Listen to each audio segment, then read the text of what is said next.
آج ہم بات کریں گے ایک ایسے بلوچ مجاہد کی جس کا نام برطانوی افسر بھی خوف سے لیتے تھے۔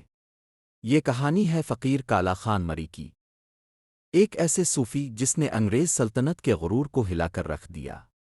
کچھ قلم سے لڑے، کچھ بندوق سے، اور کچھ ایسے بھی تھے جو درویشی چولے میں انقلاب کا پیغام لے کر اٹھے۔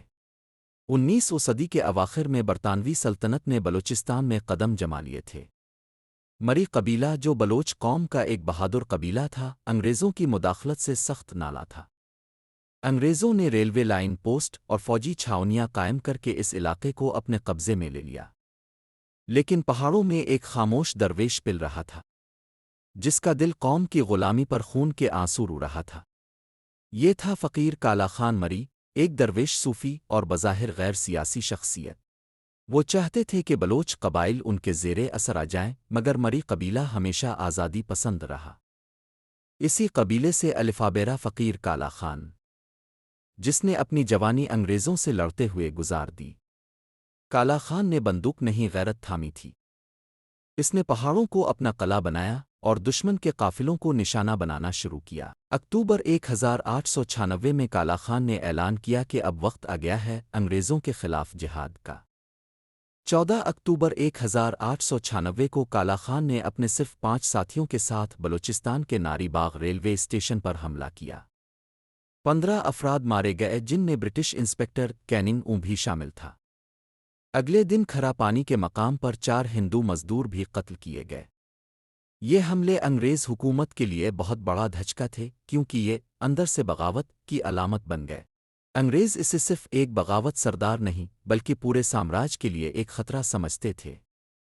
انہوں نے اسے گرفتار کرنے کے لیے کئی فوجی مہمات بھیجیں، مگر ہر بار کالا خان پہاڑوں سے نکل کر حملہ کرتا اور پھر غائب ہو جاتا۔ فقیر کالا خان مری نے تقریباً 25 سے 30 سال تک انگریزوں کے خلاف جنگ لڑی۔ اس دوران وہ کبھی جھکا نہیں، کبھی مذاکرات کے جال میں نہیں آیا، اور کبھی دشمن کے سامنے ہتھیار نہیں ڈالا۔ حملوں کے بعد کالا خان اور اس کے ساتھی جبل نما درگاہ میں روپوش ہو گئے۔ انگریز جنرل گیٹاکر نے فورس کے ساتھ ان کا تعاقب کیا۔